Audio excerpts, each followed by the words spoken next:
Hi friends, welcome to our channel. అన్నయ్య, అసలు ఇది ఎలా జరిగింది? నువ్వు ప్రతిదీ ఎంతో ఆలోచించి చేస్తావు కదా. అయినా ఇప్పుడు నాన్న కంపెనీ అథారిటీస్ అన్నీ కూడా నీ పేరు మీదే రాసేశాడు. మరి నువ్వు తెలియకోకుండా ఏమైనా సైన్ చేసావా అన్నయ్య అని అనగానే అప్పుడు అక్షయ్ తాను చేసిన తప్పుని గుర్తు తెచ్చుకొని, అవును, నేను సైన్ చేశాను, ఆలోచించుకోకుండా డాక్యుమెంట్స్ మొత్తం కూడా రూల్స్ రెగ్యులేషన్స్ పూర్తిగా చదవలేదు అని చెప్పంగానే ఇక అందరూ కూడా కుప్పకూలిపోయి కన్నీళ్లు పెట్టుకుంటూ బాధపడుతూ ఉంటారు.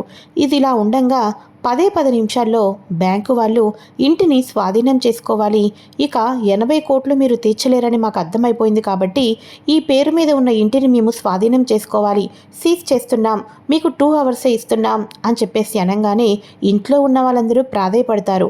కానీ మేము కన్నీళ్లను చూసి మీ బాధలు తెలుసుకోవడానికి రాలేదు, మా రికవరీ కోసం మేము వచ్చాం అని చెప్పేసి బ్యాంకు వాళ్ళు అంటూ ఉండగానే ఒక్క నిమిషం ఆగండి సార్ అని ఇక మన అవని అయితే ఎంట్రీ ఇస్తుంది కదా. ఇక వెంటనే ఈ ఇల్లు సీజ్ చేయడానికి వీల్లేదు సార్ మీకు అని అనటంతో అసలు ఈ ఇంటిని సీజ్ చేయొద్దని చెప్పడానికి మీరెవరు అని అనగానే నేను అక్షయ్ భార్య అవనిని. ఈ ఇల్లు అనేది అక్షయ్ గారి పేరు మీద ఉందో లేదో మాకైతే తెలీదు, కానీ మా మావయ్య గారు ఈ ఇంటిలో కానే కాదు బిజినెస్లో కూడా 50% అంతా ప్రాఫిట్ని కూడా నా పేరు మీద రాశారు. మా మావయ్య గారు ఈ ఇంటిని నా పేరు మీద రాయడంలో 50% వాటా ఉందని చెప్పేసి డాక్యుమెంట్స్ ఇదిగోండి అని చెప్పేసి చూపించగానే, అవును మేడం, అక్షయ్ గారు పర్సనల్గా కంపెనీని బిల్డప్ చేసుకోవటం కోసం 80 కోట్లు మా దగ్గర లోన్ తీసుకున్నారు. కానీ ఈ ఇల్లు ఇప్పుడు మీ పేరు మీద ఉంది కాబట్టి ఈ ఇంటి మీద హక్కు మీకు కూడా ఉంది కాబట్టి ఇక ఈ ఇంటిని మేము స్వాధీనం చేసుకోలేము. సారీ సార్, సారీ మేడం అని చెప్పేసి వాళ్ళైతే వెళ్ళిపోతారు. ఇక వెంటనే అందరూ ఊపిరి పీల్చుకుంటూ ఉండగా పల్లవి కోపంతో రగిలిపోతుంది. చా, ఇదేంటిది, కుటుంబం రోడ్డున పడుతుంది అనుకుంటే ఈ మావయ్య ఈ ఇంటిలో 50% వాటాని అవనికి ఎప్పుడు రాసిచ్చేశాడు అని చెప్పేసి పల్లవి కోపంతో రగిలిపోతూ ఉంటుంది. ఇక వెంటనే అత్తయ్య, అమ్మమ్మ గారు, మీరెవరూ కంగారు పడాల్సిన అవసరమూ లేదు, బాధపడాల్సిన అవసరమేమీ లేదు. నేను ఉండంగా నా కుటుంబాన్ని రోడ్డున పడేటట్టు ఎప్పటికీ తీసుకొని రాలేను కూడా. మీరందరూ సంతోషంగా ఎటువంటి టెన్షన్ లేకుండా హ్యాపీగా ఉండండి. పదండి మావయ్య గారు, వెళ్దాం అని చెప్పేసి ఇక వీళ్ళు వెళ్ళిపోతూ ఉంటారు.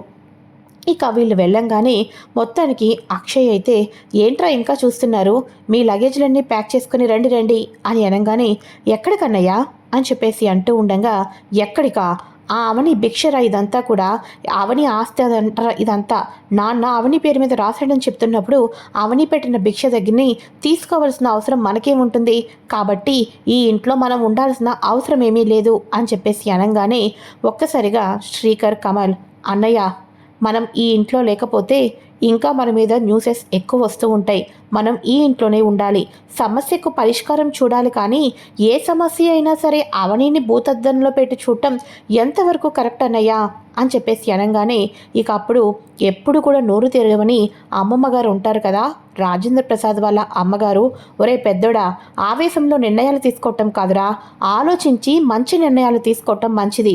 ఇప్పుడున్న పరిస్థితుల్లో ఈ ఇంటి నుంచి వెళ్ళిపోతే మీడియాలో బ్రేకింగ్ న్యూస్లు మన గురించే వేస్తూ ఉంటారు, కాబట్టి ఈ ఇల్లు అవని పేరు మీద ఉంది, అలాంటిది అవని కట్టించిందన్న కాదు కదా, ఇదంతా కూడా మీ నాన్న కష్టం, నీ కష్టం, అది ఎవరికి తెలియదు, పేరు అవని పేరు మీద ఉన్నంత మాత్రాన ఈ ఇంటి నుంచి వెళ్ళిపోతామా, ఇక ఇంటి నుంచి వెళ్ళేది ఎవ్వరికీ లేదు, మరి ఇంటిని ముందుకు ఎలా తీసుకొని వెళ్ళాలన్నది మాత్రమే ఆలోచించండి అని చెప్పేసేసి అమ్మమ్మగారు వెళ్ళిపోగానే పార్వతి కూడా, అత్తయ్య చెప్పింది నాకు నిజం అనిపిస్తుందిరా అక్షయ్ అని చెప్పేసి అనగానే ఇక అందరూ కూడా రూమ్లోకి అయితే వెళ్ళిపోతారు. ఇక అక్షయ్, చా, కానీ నిజమే, నేను దీని నుంచి ముందు బయటపడాలి అని చెప్పేసి అక్షయ్ కూడా అనుకుంటూ ఇక ఆ రోజంతా డల్గానే ఉంటారు. అయితే ఇక ఇదిలా ఉండగా కంపెనీ కొలాప్స్ అయిపోతుంది కదా, కంపెనీ ఏమో కొలాప్స్ అయిపోతుంది, షేర్లన్నీ కూడా వేరే ఆ కంపెనీకి ట్రాన్స్ఫర్ అయిపోవటంతో ఆఫీస్కి వెళ్ళాలా వద్దా అని ఒక డైనమాలో బ్యాంకర్స్ వెళ్ళిపోయిన తర్వాత అక్షయ్ అయితే ఆఫీస్కి బయలుదేరుతాడు. అక్షయ్ ఆఫీస్కి బయలుదేరిన తర్వాత తన క్యాబిన్లో కూర్చోగానే, అవని కూడా ఎంట్రీ అయితే ఇస్తుంది. నాకు ఇక్కడ కూడా మనశ్శాంతి ఉంచవా? ఇక్కడ ఉన్న ఎంప్లాయీస్ అందరూ కూడా రోడ్డున పడ్డారు. ఈ కంపెనీ కూడా మరి కొన్ని రోజుల్లో మూతపడిపోతుంది. కంపెనీకి కూడా కొద్ది రోజులు మాత్రమే అవకాశం ఉంది. ఎప్పుడూ కూడా వర్కర్స్తో బిజీగా ఉన్న ఎంప్లాయీస్లో ఇప్పుడు 75% మంది ఎవరూ లేదు. అరకొరగా మాత్రమే ఇక్కడ ఉన్నారు. అలాంటిది నువ్వెందుకు ఇక్కడికి వచ్చావు? నన్ను నువ్వు వేలు ఎత్తి చూపించడానికే వచ్చావు కదూ అని చెప్పేసేసి, ఇక నిన్నట్లాగా ఇక్కడి నుంచి బయటకు గెంటించాలంటే సెక్యూరిటీ గార్డ్స్ కూడా లేరు అని నన్ను అవహేళన చేద్దామని వచ్చావు కదూ అని అనగానే, చాలండి, ఆపండి, ఎందుకండి మీరు ఇలా తయారయ్యారు అని అనగానే అక్షయ్ సైలెంట్ అయిపోతూ ఉంటాడు. అరే, ఇప్పుడు మనకు పెద్ద సమస్య వచ్చింది. ఈ సమస్యతో మనం ఒక్కరమే కాదు, మన కుటుంబం అంతా కూడా బాధపడాల్సిన పరిస్థితి వచ్చింది. దాని గురించి ఆలోచించుకోకుండా మీ కోపం, మీ పంతం 24 గంటలు కూడా అవని అవని అవని నా మీద తప్ప మరో లోకంలో లేరు కాబట్టి ఈరోజు మన కంపెనీకి ఇటువంటి పరిస్థితి వచ్చింది. ఇప్పుడు మీరు నన్ను కంపెనీ నుంచి వెళ్ళిపోమన్నా, మనుషులను పెట్టి గెంటించినా నేను మాత్రం వెళ్ళేదే లేదండి. మునపటిలాగా కంపెనీ హ్యాపీగా ఎక్కువగా మార్కెట్ ఫీల్డ్లో మంచిగా మారు మోగిపోతున్న రోజు మీరు పొమ్మనుకోకుండానే హ్యాపీగా వెళ్ళిపోతాను. కానీ అప్పటిదాకా మీ పక్కనే చైర్ వేసుకొని కంపెనీని ఎలా ముందుకు తీసుకొని వెళ్ళాలి అని ఆలోచిస్తానండి. తప్పకుండా ఆలోచిస్తాను. ఎందుకంటే అక్కడ ఉన్నది నా కుటుంబం, నా అత్తయ్య, ఇక నా కన్నయ్య, నా శ్రీకర్, వీళ్ళందరూ కూడా బాధపడ్డం నేను బ్రతికి ఉండంగా చూడలేను. నా కుటుంబం వాళ్ళకు మళ్ళీ మునపటి హోదా రావాలి అంటే ఇప్పుడు మనం కష్టపడాలి. తక్కువ టైం ఉంది.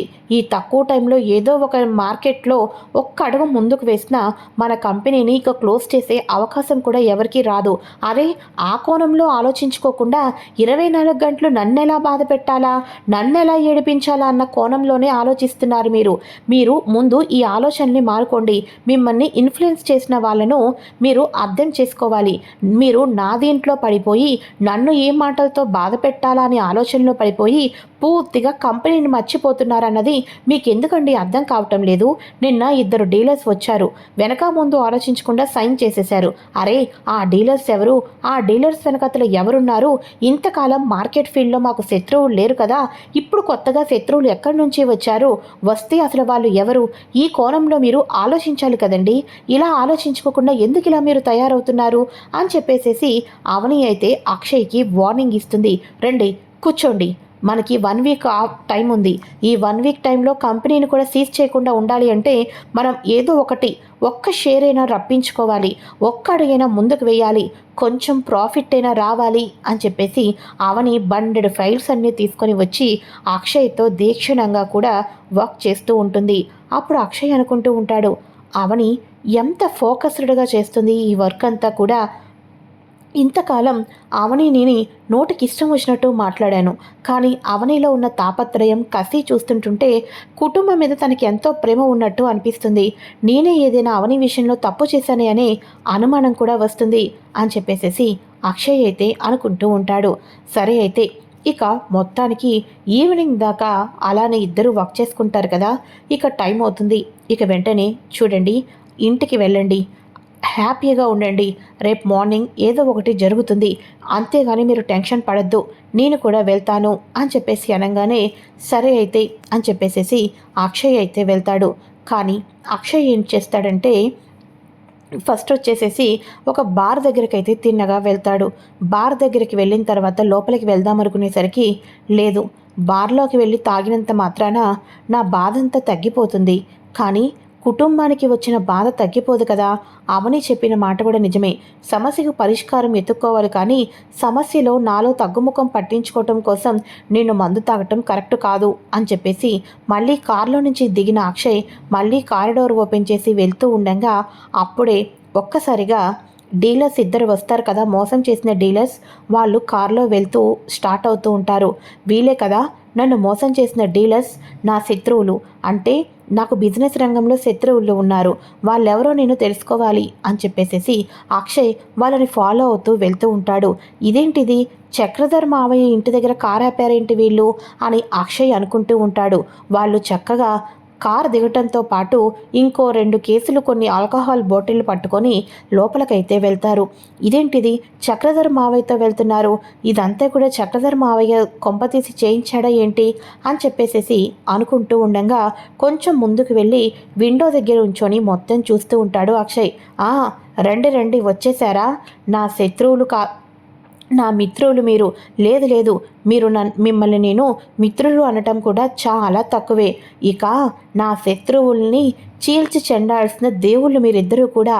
ఈరోజు వాళ్ళు రోడ్డున పడేటట్టుగా వాళ్ళల్లో వాళ్ళు నరకయాతన పడుతున్నారంటే దానికి మీరే కారణం అని చెప్పేసేసి ఇక వాళ్ళని మొత్తానికి కూడా అక్షయ్కి తగిన గుణపాఠం చేపించారు అని చెప్పేసి వాళ్ళు డ్రింక్ చేస్తూ ఉంటారు. ఈ లోపల పల్లవి, డాడ్, మనం ఎంత ప్లాన్ చేశాం, కానీ చివరి క్షణంలో ఇల్లుని మాత్రం మనం ఏమీ చేయలేకపోయాం. మావి గారు ఆ ఇల్లుని అవని పేరు మీద పెట్టారు, అందుకోసమే ఇల్లు రోడ్డున పడలేదు. కానీ కంపెనీ కొలాప్స్ అయింది. అదైనా హ్యాపీగా ఉంది డాడ్. ఇదొక్కటి చాలు. ఇంకా ఇంకా ఇంట్లో రచ్చ చేసి ఇప్పటికీ అత్తయ్యని శ్రీయాని నా వైపుకు తిప్పుకున్నట్టుగానే ఇంకొంతమందిని కూడా తిప్పుకున్నానంటే మనం అనుకున్నట్టుగా the great business man Rajendra Prasad అన్న పేరు ఎవ్వరికీ వినిపించదు. ఇక చక్రధర్ అన్న పేరు మాత్రమే వినిపిస్తుంది డాడ్ అని అనగానే, నాకు తెలుసు బేబీ, నాకు తెలుసు, తండ్రికి తగ్గ కూతురివి నువ్వు, ఆ ఇంట్లో అడుగు పెట్టిందే దానికి అని అనగానే, సరే డాడ్, అక్కడ నా తెంగరి మొగుడు లేట్ అయిందంటే ఎక్కడి నుంచి వచ్చావని పెద్దగా ఇన్స్పెక్షన్ చేయటం మొదలుపెట్టాడు ఈ మధ్య. నేను త్వరగా ఇంటికి వెళ్ళిపోతాను డాడ్ అని చెప్పేసి అనగానే పల్లవి వస్తే మళ్ళీ తన కారు చూస్తే గుర్తుపడుతుందని ఇక వెంటనే అక్షయ్ గబాగబా అక్కడి నుంచి వెళ్ళిపోయి కారు తీసుకొని పక్కకి వెళ్ళి పార్కింగ్ చేస్తాడు. పల్లవి అక్కడి నుంచి వెళ్ళిపోతుంది. అక్షయ్ నిజం తెలుసుకుంటాడు. ఇదంతా కూడా పల్లవి తన తండ్రి ఇద్దరూ చేసిన కుట్ర మోసం అని తెలుసుకున్న తర్వాత ఇక తిన్నగా ఇంటికైతే వెళ్దామనుకుంటూ ఉంటాడు. అయితే అవని మీద ఇంతకాలం కోపంతో ఉన్న అక్షయ్ ఫస్ట్ అవని దగ్గరికి వెళ్దామని అవని దగ్గరికైతే వెళ్తాడు. అవని అప్పుడే ఆటో దిగి ఇంట్లోకి వెళ్ళేసరికి అక్షయ్ కనిపించడంతో, ఏవండి, ఏంటండి మీరు ఇంకా ఇంటికి వెళ్ళలేదా?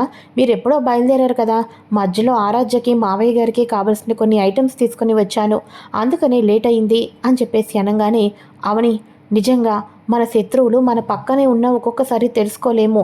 ఇక కంపెనీ విషయంలోనే కాదు, నీ విషయంలో కూడా కళ్ళు ఉండి కూడా నన్ను గుడ్డివాణ్ణి చేసింది ఎవరో కాదు, ఆ పల్లవి తన తండ్రి చక్రధర్ అని చెప్పేసి అనగానే, ఏం మాట్లాడుతున్నారండి మీరు అని అనగానే అప్పుడు అక్షయ్ తను చూసింది జరిగింది అంతా కూడా చెప్పడంతో, టిట్ ఫర్ టాట్ అండి, ఎత్తులకు పై ఎత్తులు వేయాలి. ఇప్పుడు నా విషయాన్ని పక్కన పెట్టండి, మన ఇద్దరం కూడా కలిసి ఆ చక్రధర్కు ముప్పతిప్పలు పెట్టాలి. అంతేకాదు, మన దగ్గర నుంచి వెళ్ళిపోయిన షేర్స్ అన్నీ, మన టెండర్స్ అన్నీ, ప్రాజెక్ట్స్ అన్నీ కూడా మళ్ళీ మనకి వైపుకు రావాలి అంటే మనం ఏ రకంగా అడుగులు వేయాలి, వాళ్ళకు ఏ రకంగా టోపీ పెట్టాలన్నది ఆలోచించాలి. తర్వాత పల్లవి సంగతి చూసుకుందామండి అని అనగానే, అలాగే అవని, రేపు మార్నింగే ఇద్దరం ఆఫీస్కి వెళ్దాం అని చెప్పేసి ఇద్దరు రేపు మార్నింగ్ ఆఫీస్కి వెళ్తారు. మొత్తం ప్రాజెక్ట్స్ అవి ఇవి మొత్తానికి కూడా ఉదయం నుంచి మధ్యాహ్నం దాకా అంతా కూడా రెడీ చేసి ఇక చక్రధర్కి అద్దరిపోయే దిమ్మ తిరిగే షాక్ అయితే ఇస్తారు. ఎవరైతే ఫ్రాడ్ చేసి సంతకాలు చేసుకుంటారు కదా, అక్షయ్ తనకి అథారిటీ వచ్చి 24 గంటలు కూడా అవ్వలేదు, 24 గంటల్లో సంతకం పెట్టేశాడు కదా. కాబట్టి ఇక ఈ సంతకానికి ఎంతవరకు విలువ ఉంటుంది, ఏ రకంగా తన షేర్లను వెనక్కి తీసుకోవాలి అని ఆలోచన చేసి అవని అక్షయ్ ఆ పాయింట్లను బయటకు లాగి మళ్ళీ ఆ కంపెనీకి ఒక మెయిల్ అయితే వేస్తారు. ఆ కంపెనీకి ఆ మెయిల్ వేయటంతో చచ్చినట్టు వీళ్ళ ప్రాజెక్టులన్నీ కూడా తిరిగి వీళ్ళ వైపుకి వచ్చేస్తాయి రానున్న ఎపిసోడ్లో. మరి మొత్తం ప్రాజెక్ట్స్ అన్నీ కూడా అక్షయ్ పేరు మీదకి వచ్చేసిన తర్వాత కథలో ఎటువంటి మలుపులు రాబోతున్నాయి, అవని గొప్పతనం మంచితనం తెలుసుకున్న అక్షయ్ అవనిని ఇంటికి తీసుకుని వెళ్ళిన తర్వాత పార్వతి పల్లవి ఏ రకంగా ప్లాన్లు చేయబోతున్నారు, ఇవన్నీ కూడా ఇంకా ఇంట్రెస్టింగ్ ఎపిసోడ్స్ అన్నీ కూడా తెలుసుకోవటం కోసం ఛానల్ని సబ్స్క్రైబ్ చేసుకోండి ఫ్రెండ్స్. ఈ వీడియో కనుక మీకు నచ్చినట్లయితే లైక్ చేయండి. Thanks for watching. Bye. Hi friends, welcome to our channel. అన్నయ్య, అసలు ఇది ఎలా జరిగింది? నువ్వు ప్రతిదీ ఎంతో ఆలోచించి చేస్తావు కదా. అయినా ఇప్పుడు నాన్న